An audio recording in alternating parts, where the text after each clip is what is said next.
You're listening to the Building Stronger Agents podcast, where we interview the top solo agents, team leaders, and brokers across the country to see what makes them thrive in today's market and beyond. This episode of the Building Stronger Agents podcast is brought to you by Social Orchard. At Social Orchard, we help successful real estate agents nurture their past clients in Sphere 4 to 5 days a week so that you can never be forgotten. We're going to help you build a community with a private Facebook group. We provide all of the content, we help you engage and have conversations with your Sphere. All you have to do is invite your Facebook friends, grow the group, and engage with the comments daily.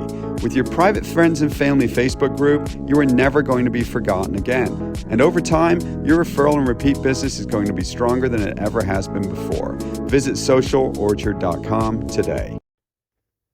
Welcome back, guys, to the Building Stronger Agents podcast. We're going a little bit right today because usually we talk to very experienced real estate agents on this podcast, but one of my friends is a real estate attorney, and with this market that we're in, someone described this market the other day as being a snail on the wing of a 747, and meaning it's a slow market. Number of transactions are down by about 30% overall in the nation, let alone our area. But then once a transaction happens, it happens very quickly. There's a lot of emotions involved. And that is the analogy with the snail on the wing of a 747. So today we're talking to Adam Vincent. He is an attorney in Northeast Ohio. He focuses on real estate. And I thought it would be fun to get him on here. There's a couple things we're going to talk about. He's got this whole area of working with investors, how to handle it appropriately. But then at the beginning, we're going to talk about we as real estate agents, when we're in a fast-paced market, oftentimes we start writing up addendums. We start doing things that maybe cross the line into the gray. But usually the division of real estate doesn't look at it as gray. They look at it as black, and we need to stay out of those areas.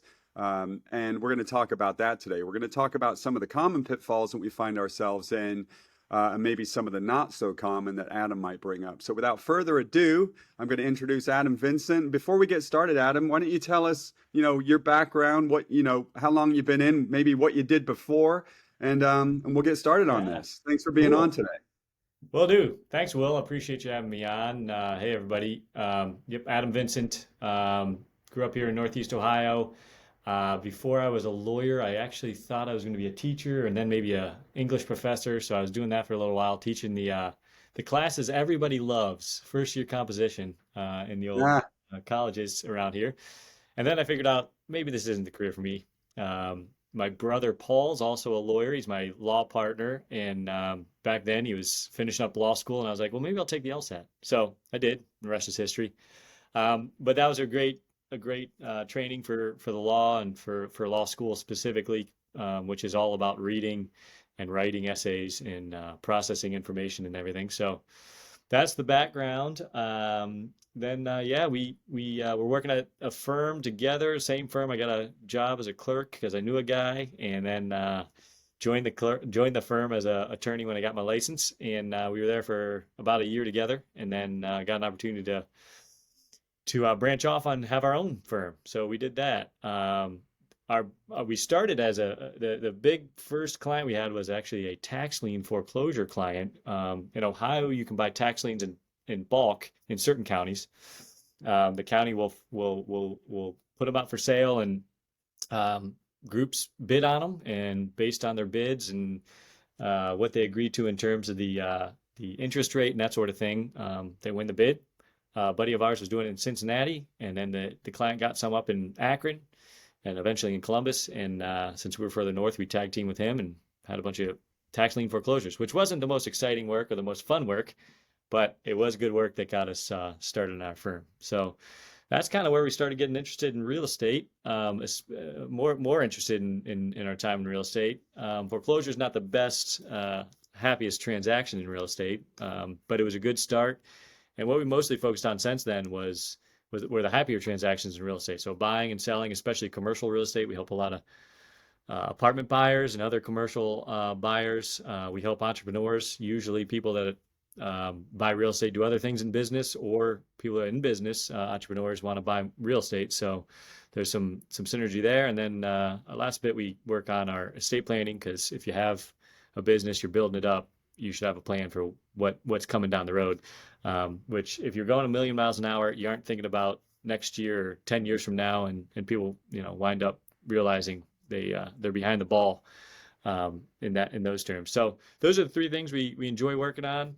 We have the occasional case here or there hanging around, but that's how we spend our day to day. And good transactions, like I said, meet good people like you will, and just have a good time in real estate. And it's an interesting area just because it opens. There's so many options, so much opportunity, and different things you can do in real estate. So that's what we've really enjoyed, Sure is.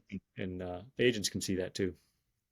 And I'm excited to talk about that. But first, we're going to climb under the blanket and talk about what real estate agents are doing that could potentially get them in harm's way when we're dealing with contracts and addenda, and Yeah. we're dealing with terms of the contract that aren't built into the purchase agreement. And we tend to, we're trying to do something quickly and we're trying to write something up. Yep. And what we don't realize sometimes is that we're practicing law without a real estate license or without a legal license, law license. Now, the state, they understand that we do that, and they give us some leeway. Right. But there's sometimes when we start getting into like post post closing possession addendums, and we start writing up these things that get a little bit more complicated than just saying that the hot tub stays, or Right. that sort of thing. And most of us have pre-written addendums now that we use, but I see more and more vagaries such as TBD and TOT and all of these other abbreviations. So, from your perspective, what do you see more often than not? And I mean, does this stuff show up on your desk at all? I mean, so practically speaking, we do see it. I mean, we get calls all the time. The seller didn't tell us, failure to disclose things, or even hide things with boxes during inspection and those sort of things. You hear all those kind of horror stories. Um, a lot of times, one thing that comes into play is just the economics of litigation is usually what they say is, okay, there's a misunderstanding or even a bad actor. Well, what are we going to do about it, and what can we do about it? What's the remedy? Are you going to force a sale? Do buyer and seller even want to do that? So we get those things across our desk. A lot of them kind of fizzle out, just because it becomes more headache, and depending on the size of the deal, the economics of litigation, it's going to cost money to enforce that, and time and all that. And that usually people just realize, well, I can't wait a year for this house to get transferred to me. So that happens a lot. But that doesn't mean you should get yourself the headache. And that doesn't mean it always goes that way. It could turn into something that could become a real headache that lasts a year or two, or we have one partition action. Depending on the court you're in, it might be 4 or 5 years.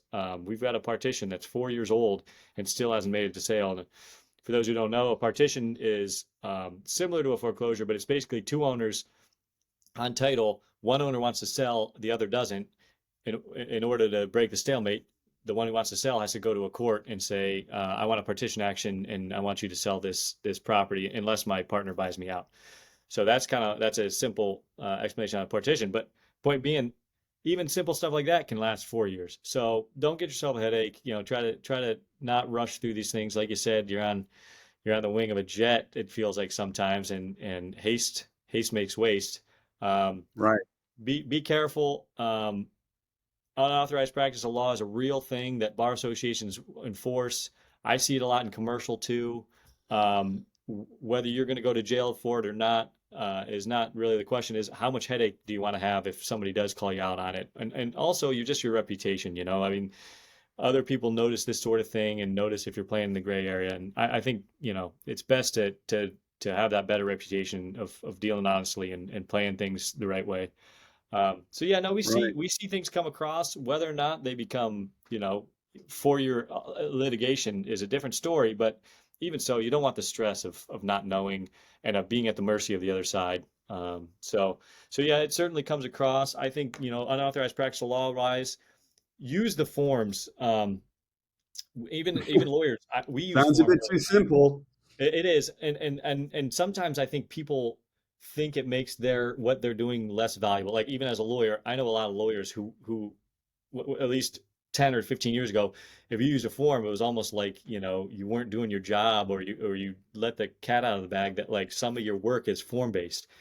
For us, I mentioned estate planning. There are forms for healthcare documents, there are forms for deeds, there are forms for all kinds of stuff.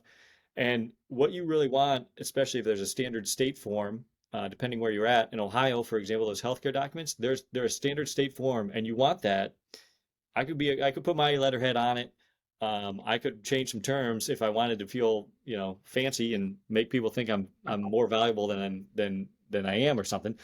But the problem with that is, if a healthcare doc goes to a hospital and the hospital's law department has to review it, that causes real trouble and delay and problems. So we use the forms for those, for example. So same thing in real estate. If you have a state form, you want it to be something everyone's familiar with. You know what's in it. It's more economical. It's more efficient. And Hmm. as they come out with better and better forms, depending where you're at, I recommend for sure understand those things, understand where you need to pay attention, and it's not boilerplate, where you have those opportunities to put some language in there. And then when that happens, just be very thoughtful and careful about what you're putting in there. Is it something simple, or is it something that's kind of unique to this deal? And in those scenarios, you really should get some advice. Talk to your Right. broker, talk to your broker's lawyer, whatever you need to do just to be careful so you don't have that stress and headache down the road. That's the most inefficient thing, is to just rush it and then have a huge headache that lasts and impacts people and creates all this confusion and back and forth Right. later on. So take I that time up front and avoid that confusion. Get the advice you need.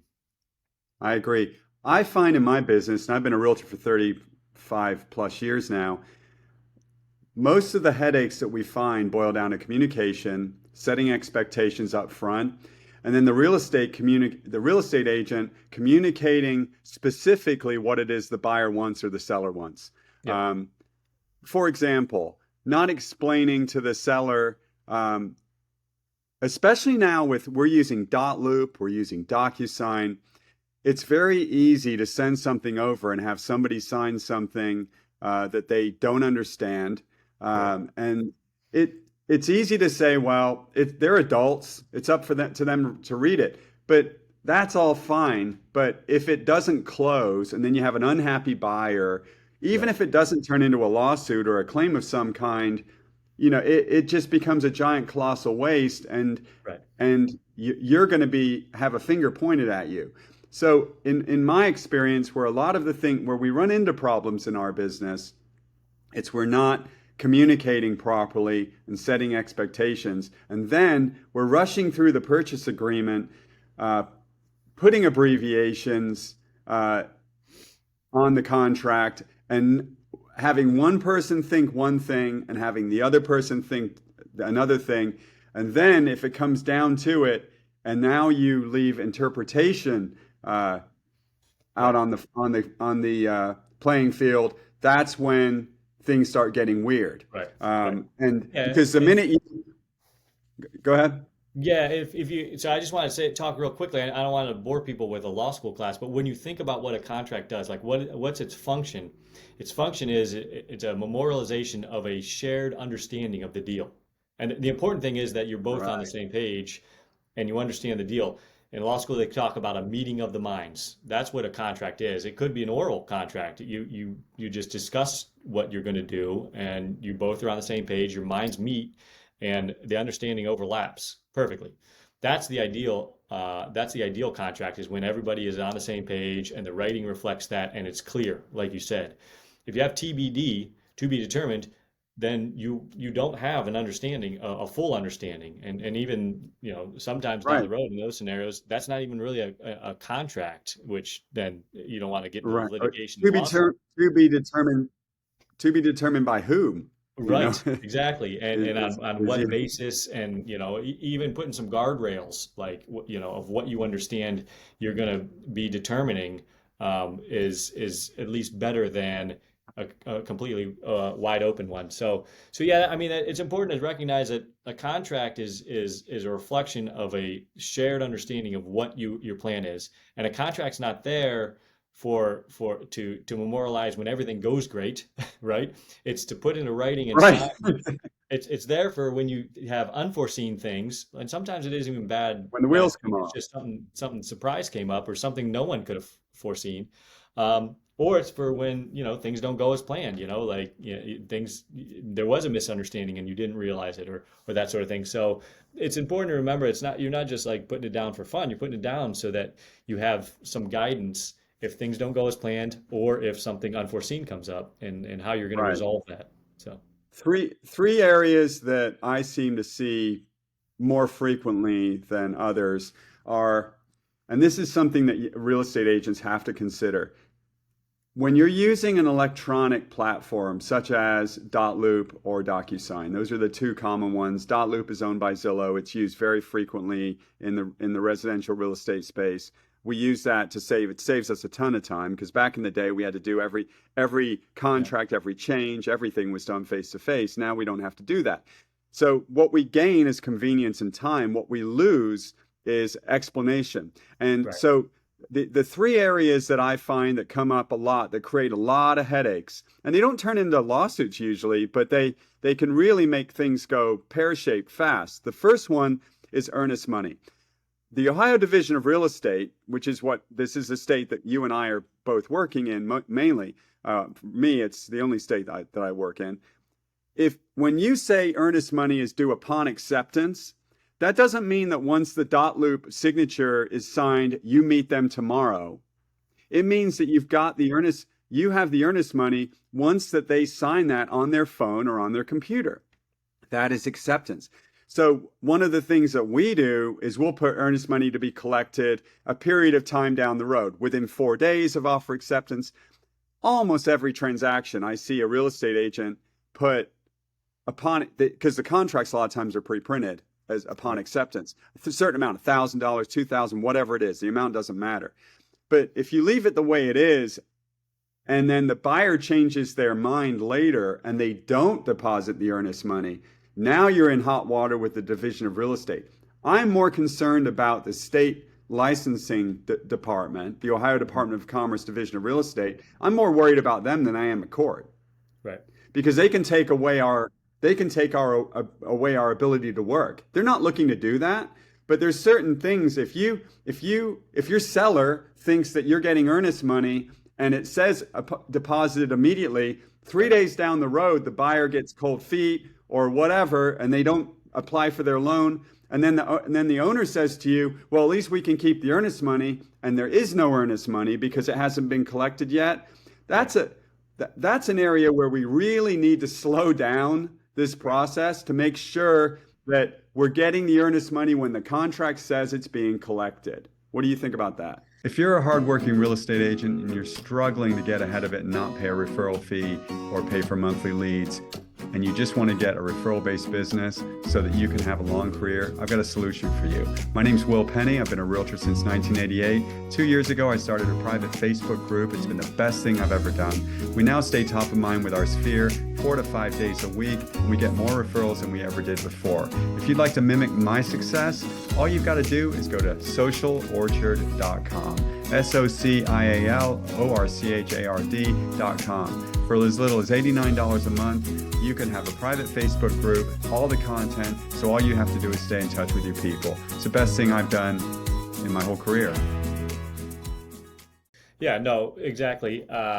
It should be a reasonable thing. Like that, what is that even upon acceptance? Well, that requires you understanding when the other side accepted, right? So I mean, it's just it's asking for confusion, and it's going to be hard to do that. Are you waiting to see when their signature comes back and like you got your check ready to hand over or whatever? So it's just Right, one that's inviting confusion and chaos. right. So yeah, And give that let me cut you flexibility. off real quick Yeah, because back in the day, we would meet the buyer at the office to write the offer, get them to give us a check made out to the right. title company or our brokerage or whatever. Now, almost everything is being done remotely. Yeah, This conversation is remote. Almost everything we do is remote. So if you're having a discussion with a buyer or a seller and the earnest money comes up, we need to be thoughtful as licensees, real estate agents, about do we have the money yet?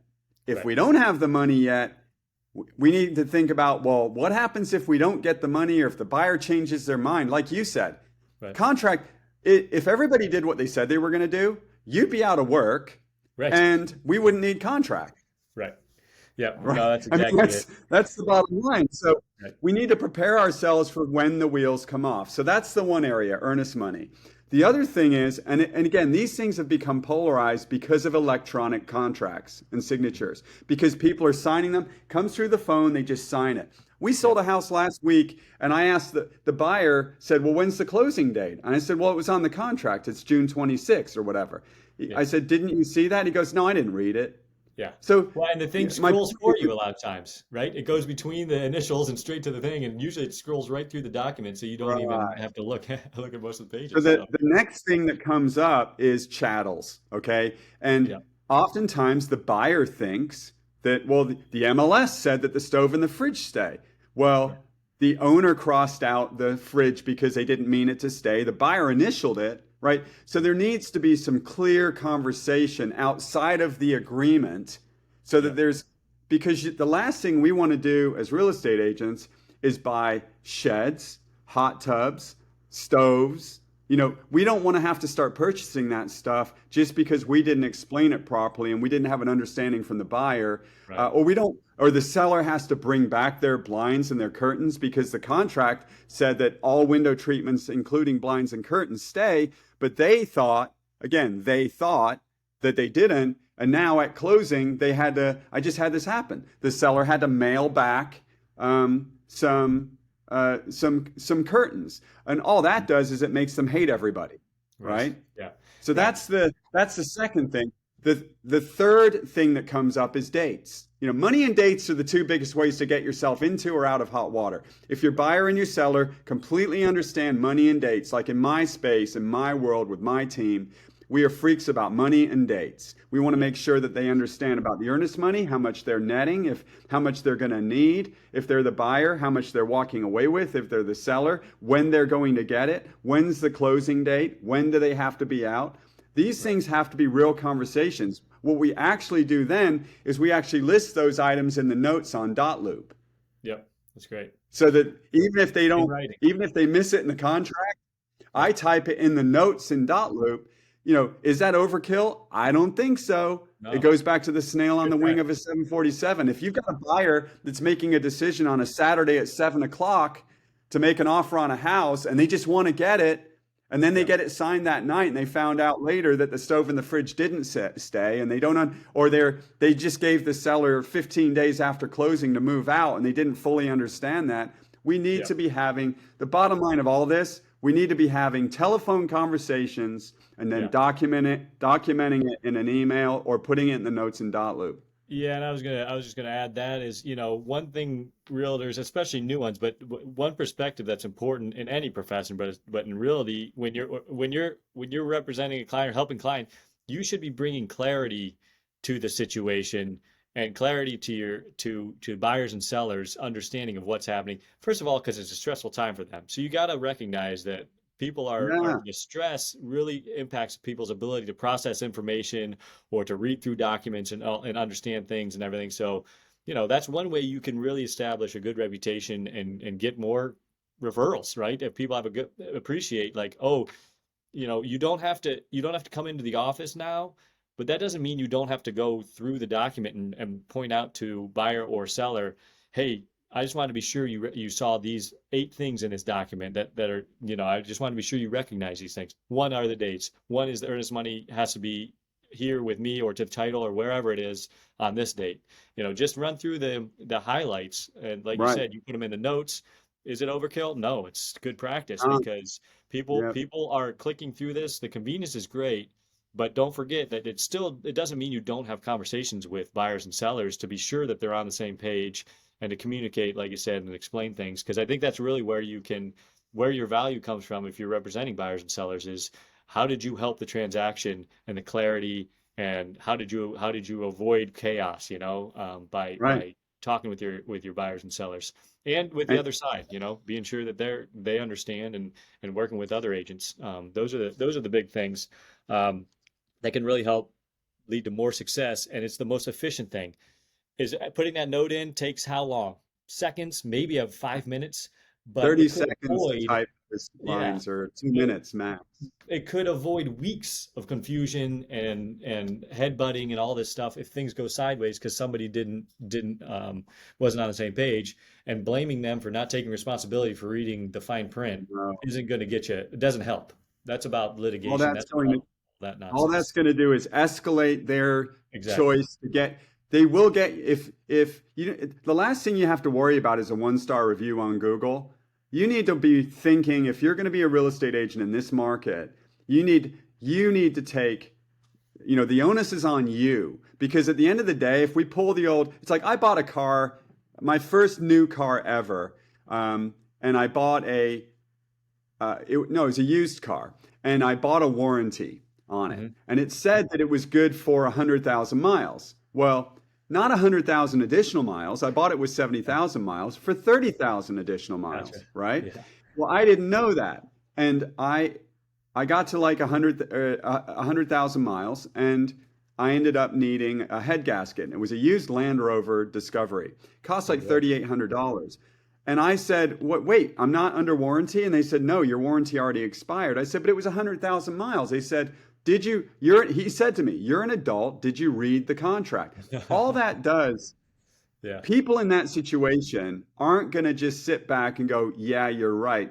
They're Right. going to figure out a way to get their pound of flesh. In my world, their pound of flesh is filing a complaint at the Ohio Department of Commerce Division Right. of Real Estate. And that thing will be dragged out for a year, and they will check agency disclosures. They're going to come in and check every document in that file, and they will not give you flexibility. So, you as an attorney, you're being very positive about all this, talking about reputation and, making sure people like you at the end and getting more referrals. The reality of the matter is that's on you to create that kind of experience where they give you that.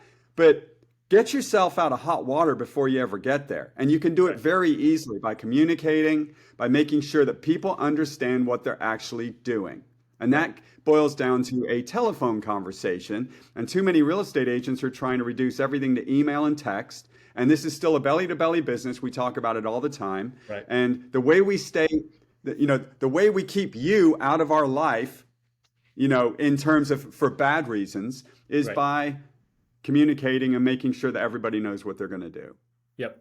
No, that's exactly it. No, that's huge. That's exactly it. And I think they go hand in hand, like you said, stay out of hot water, stay out of people's crosshairs, and don't once the finger pointing starts, you've lost, right? So Oh yeah, just get out of because there. they will find out all their options. Once Yeah. the finger pointing starts, if you can't solve it by throwing money at it, because not all problems can be solved by you buying them a fridge and licking I've bought door openers, I've bought pool heaters, I've bought sheds, all because I wanted to make it better. Not because I had to, but not because I screwed up, but there's some problems that can't be fixed by throwing some money at it.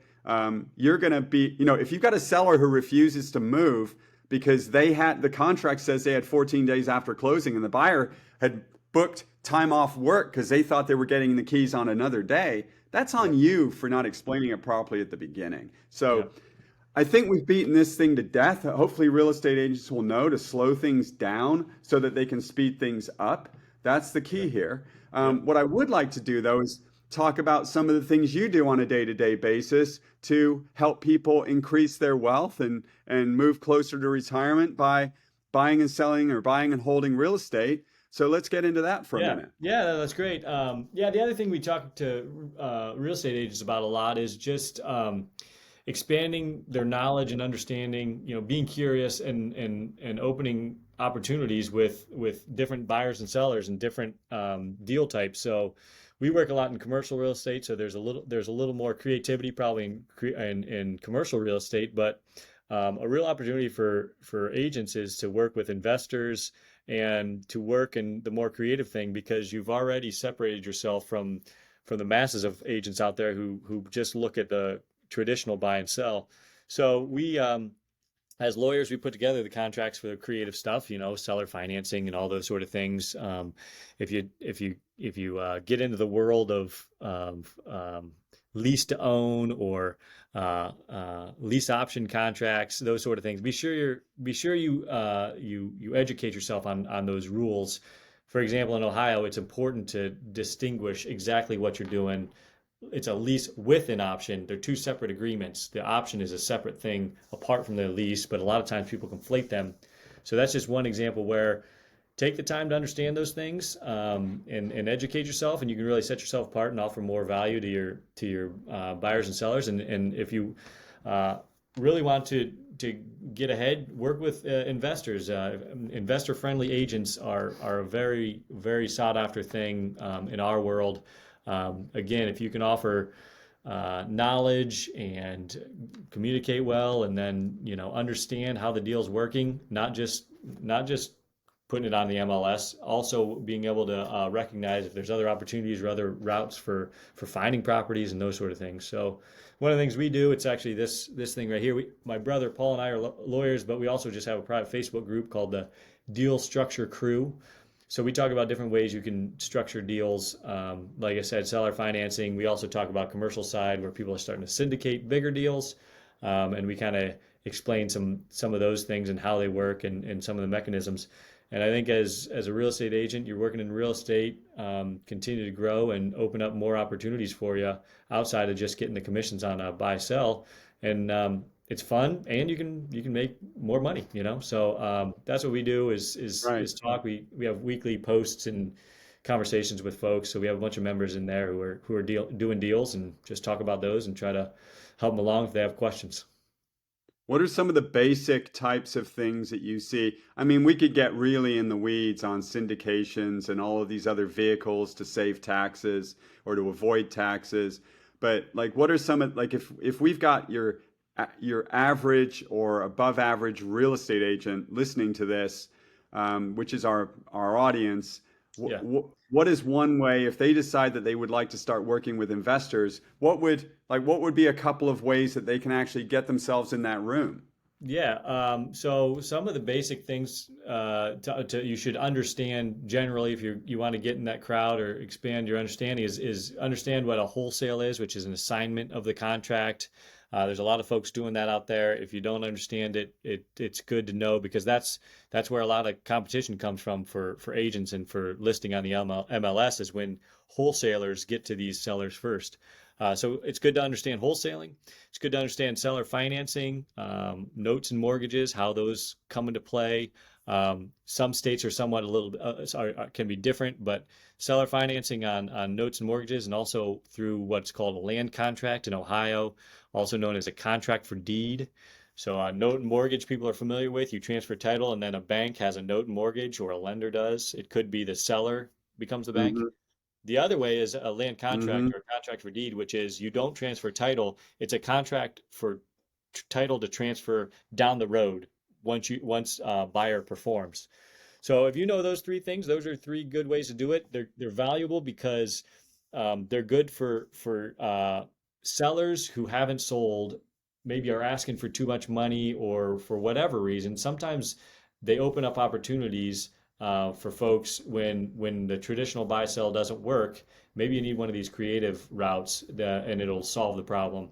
And the last one I'll just mention that's becoming more and more popular is subject to. That's where you take title to a property subject to the mortgage that's on it. The trick with that is borrower is still on the debt. So it's a little complicated, a little risky, little liability potentially there. So it's a little more complicated, but that's one other one to just at least know about, because you're going to come across that if you spend time with investors and building up in the real estate world outside of traditional buy sales. So How does seller how does financing. an So, agent yep, go ahead. how does an agent get it? I mean, how do they even without just calling I mean, most real estate attorneys don't even do this. You're kind of a unique person because you have a full understanding of the real estate transaction, and you've sort of immersed yourself into the space where you're Yeah. actually, you're moving around with these, not only the real estate agents but also the buyers and the sellers, and you're providing value to them.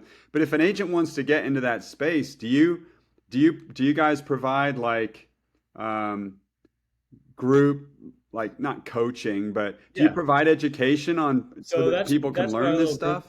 Yeah, our deal structure crew group is an education based. It's a Facebook group where we post two or three times a week, and we get on live if people have questions, just want to come on and ask questions. We also provide samples, templates. You shouldn't use them without getting an attorney to review it for your particular situation. But yeah, we run through those. That's what we do. If we don't have any questions, we just run through one of our templates and explain how it works and look at the different terms that are important in those documents. We're not doing anything magical. There's a lot of content out there now. I mean, social media, pros and cons for sure. One of the pros is that people are now offering value like this podcast where you can learn things really easily and get intro to it.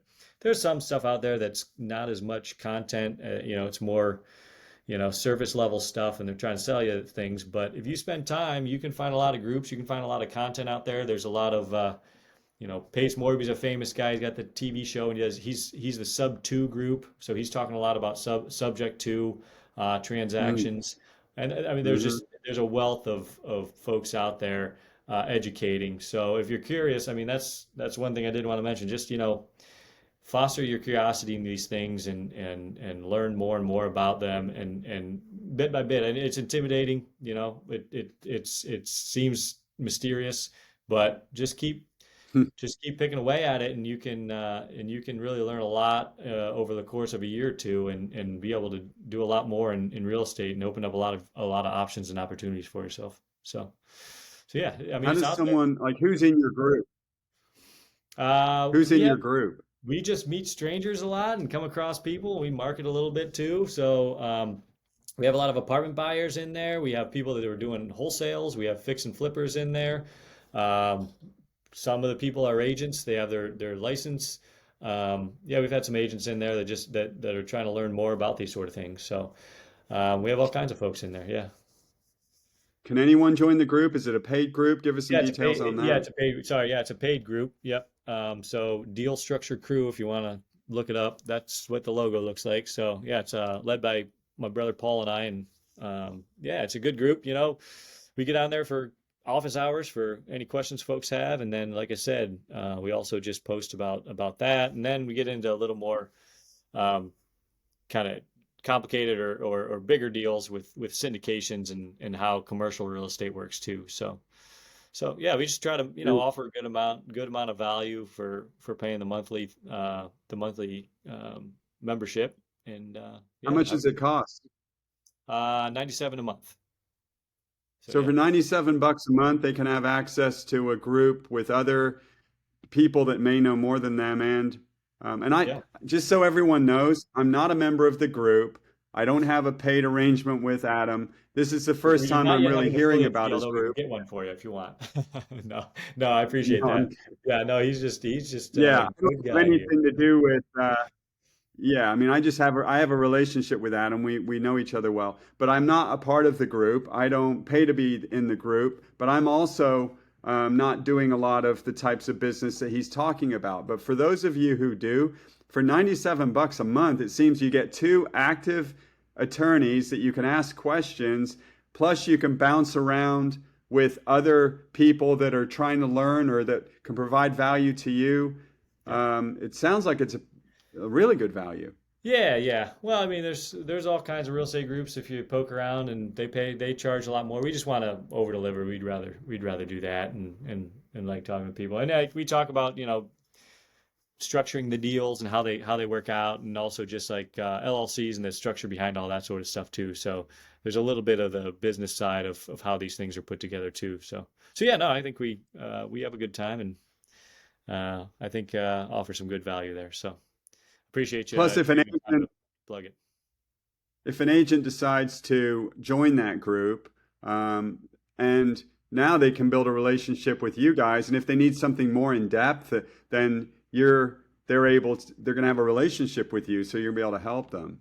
Yeah, yeah. It's going to be Yep. One of the lot things we of do value there, is it seems. syndication education is a hour-long thing where we talk about those when you're buying commercial real estate, when you're raising money from investors. We go in depth on how those are structured and how it works and what you need to do. when you're raising money from investors. So, yeah, that's one other element we do. A Right. big part of our practice is working with people that are raising money from investors. We do the paperwork behind the scenes for that. Right. That's a very touchy subject right now with some of the things going on out there. People doing it Yeah, the wrong there way. are uh, there are a lot of ways to go about it, and many of them are wrong, and that happens sometimes. Yeah, so yeah, be sure you're Right. getting your paperwork So, together. That's a big transition for people doing wholesales or flips, where they have one investor, one deal, notes and mortgage, and then they go and they say, "Well, I'm just going to have 8 or 10 investors on this apartment building I'm buying, and I'll do it the same way." You really can't do it the same way is a short version of that. So be sure you're talking to a lawyer about that if you're transitioning into bigger deals. Get some legal right. advice. And if you're a real estate agent that is getting approached by wholesalers and they say that if I've got this house in Cleveland, Ohio, and I want $40,000 for it, and then you want to get paid, and before you start thinking about listing that house, or you better know what you're doing because Yeah, there's some very specific rules around offering uh, properties for sale that where you don't have something signed by the owner of the property and you're just counting solely on the investor. A lot of these wholesale investors, one of the ways that investors get into the real estate business that have no money is it the scrappy ones, and they get out of that space pretty quickly, is by doing wholesaling because they can leverage real estate sort of like what a real estate agent does without actually owning the property. But it gets very touchy because if they don't have the proper paperwork with that owner allowing them to assign the contract, and you're counting on the fact that they do, and you get involved as a licensed real estate agent and you're trying to market that property for them, you better know what you're doing, and you better get the paper, you better get a copy of the contract that they have between the owner and them, and it better have proper wording in there. And if you have any concerns at all, you need to talk to your broker about it, yep, and or your broker's attorney, or to someone like Adam, because yep. otherwise you could find yourself not only disappointing somebody else, but you could find yourself in hot water legally and also with the Ohio Division of Real Estate if you're in Yeah, the Ohio. division of real estate for sure. And the big thing with wholesaling is that wholesalers are putting something under contract that, and the gray area, it's not really even gray, is that they don't really intend to buy it. Like you said, they get them under contract without any money, and then they assign it to someone else. And the division of real estate, under the rules and laws, you aren't to be tying things up with a contract that you don't intend to buy for the obvious reasons. Because they don't want 30 or 60 days down the road for this thing to be back out, and this seller who was led to believe you were willing to buy it for cash was gonna actually do it. So they don't want contracts to be useless, and so there's likely going to be some changes down the road. Some states already are where you aren't allowed to actually even sign the contract. You got to have what's called a double close. So in other words, you actually have to have the money to close on that first contract and then sell it to that second buyer rather than no money out of pocket, because it's gotten more popular, and it's causing a lot of chaos and problems in the Yep. market. So eventually the vision, they've been talking about it, but I think wholesaling is going to start getting more regulated across the country. It already has started. So yeah, something Because else to learn about. well, you've got these investors that are acting like real estate agents, so Yep.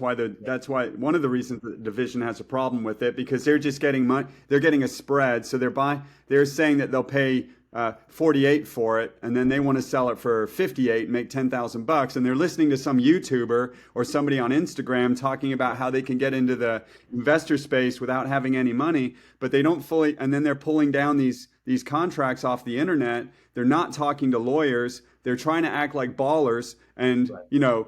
like they're just these baller investors now. The problem is that they're oftentimes lying to the owner, and the owner's thinking that they're selling the property for $48,000. That Right. person doesn't have the financial wherewithal or the intent to close. All they're looking for is 30 to 60 days to shop it around and hopefully make 10 grand. And if not, they'll make as 3 grand or whatever. But if they can't secure a buyer, they never had any intent to Right. close, nor did they have the ability to close. And I think that's why we need to have some heavy regulation around this, because it seems like the I don't want to say white collar, but the experienced investors, they don't play in that playground. Right. And if they do, they're doing it. If something doesn't fit the parameters of something that they want to buy, they're buying it and then they're selling. They're truly wholesaling it. They're not just assigning a contract, but they're buying it for 48. They know it's worth 60, and then they're going to sell it to one of their friends that will then flip it. So they're actually buying it. But the vast majority of these wholesale deals now, there's never an intent to buy. And if you as a real estate agent jump in the middle of that trying to make a few bucks, you better know what you're doing and you better know what you're committing to, because otherwise you could find yourself in a world of hurt, because most of these guys are scumbags. Yeah, it gets a little messy, and yeah, unfortunately, it's not always the crowd that's doing their best to do it right. They're like you said, they're motivate You're have so different diplomatic. motivations. So yeah, but Yeah, yeah, I mean, they have wholesaling is important to know about. no, Just be very thoughtful if you get into it. Is the short version of that. Be very, very thoughtful and careful if you get into it. and the thoughtful part means you better have all the paperwork before you Yep. agree to move forward with some man or woman who says that they've tied up this property and you can make your commission.